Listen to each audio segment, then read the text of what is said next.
not so worried about party bosses saying that we're hemorrhaging money. My concern is, why did we hemorrhage votes? And we're going to have to take time to figure that one out. And I don't think we should be rushed into this. Former Conservative MP Steve Baker told Times Radio Breakfast he thinks it should be Tom Tugendhat.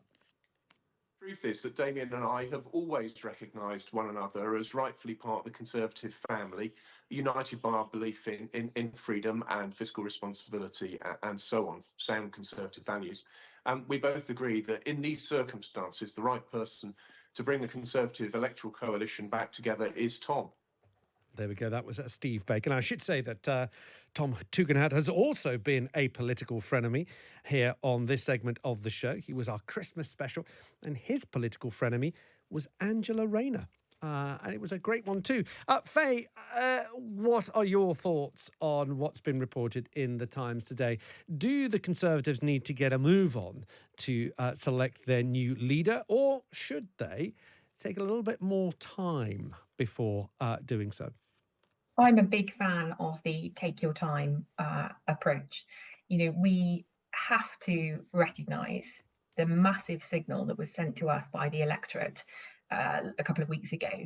We had a number of voters go and vote Reform. We had people go and vote Liberal Democrat or Green, and a lot stayed at home. So it's not enough. We can't do this quickly. We do have to sit and take our time. And I'm not so worried about party bosses saying that we're hemorrhaging money.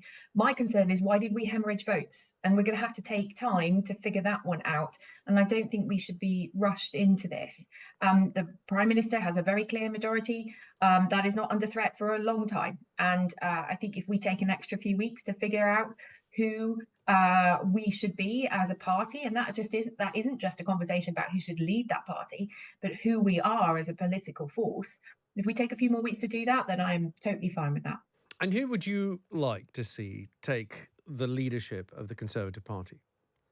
I really can't give you an answer to that, because nobody's declared. We know we're having a contest. I've had enough of leadership contests. I was heavily involved in Rishi Sunak's first campaign, and indeed in his second one. And so I am going to wait and see. I think it's really important. What I'm looking for is someone who can have a conversation, not just about how do we win back Reform voters, but how do we professionalise ourselves once again? How do we improve the quality and the diversity of the candidates that we've got once again? How do we have a policy message that connects not just with those who maybe once voted for us and have chosen the sofa as opposed to the ballot box? How do we get people who have never voted Conservative before to come to us? And so I think it's a huge conversation, and one that can't be rushed. Okay. And I will wait and see whoever the candidates will be. You won't be surprised, Fay, that I'm going to push you a little bit on who you would like to see. I mean, I appreciate that no one has declared yet, but you know who the runners and riders are likely to be. We've got Kemi Badenoch there. We've got Priti Patel. We've got Tom Tugendhat.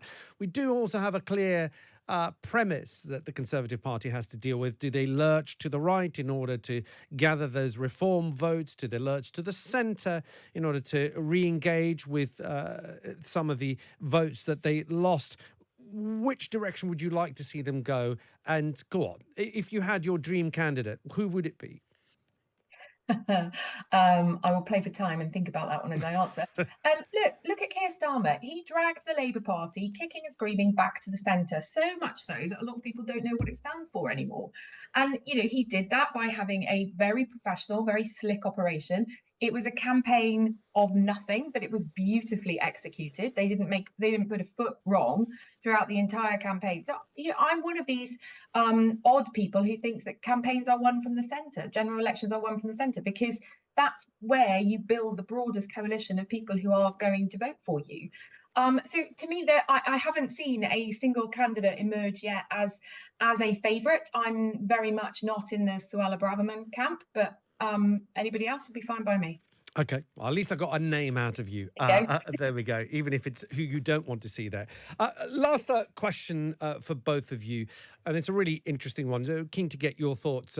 We're squeezed a bit for time, but Prime Minister Keir Starmer is facing calls to repeal anti-protest laws introduced by the Conservatives after Just Stop Oil protester Roger Hallam was given a record jail sentence of 5 years for disrupting the M25. Former Justice Secretary Lord Falconer said the sentence made him feel uncomfortable. And the UN Special Rapporteur Michael Forst said that it's not acceptable in a democracy. Ruth, are you comfortable with that sentencing, 5 years? I think it is a very severe sentence, given I don't believe he was actually even at the protest. No, it was for planning. Yeah. Yes, he was accused of, what was it called? He was sat at the highest level of the conspiracy. I mean, this sounds like it's a gunpowder plot or something. It was a peaceful protest. Yes, people were, put out on the N25, and but I will always defend the right to peaceful protest. And I think it's how it's managed and how it's brought about is really important. We have a long history of freedom of speech and the ability to speak out on issues like this. Climate change is a really massive issue which we need to bring to people's attention, and how it's done. Okay, I mean, we don't approve of throwing soup over Mona Lisas or whatever, and Stonehenge and paint and all that sort of stuff. But at the same time, people have a right to peaceful protest, and that's what democracy is all about. So should Keir Starmer repeal those laws to make them less severe? I think he's said very clearly on this one that it's right for judges to make their decisions based on the law. But don't forget, we are the ones who actually make the laws in the first place. Judges have to abide by and work with. So I do think it's right to have a look at them and review them, because this seems draconian to me. Fay, briefly, do you agree? Do they seem draconian to you, these sentences? Well, the one thing I really resent is that conversations about climate change and peaceful action about climate change have been hijacked by people like Just Stop Oil. And as a result, this debate becomes way too polarized, and climate change is kind of lumped in as a bit of a fringe issue that only sort of eco-zealots and hooligans are able to talk about. And I really resent that, because I think it's way too important an issue to be kind of dragged out to the centre, dragged out to the fringes.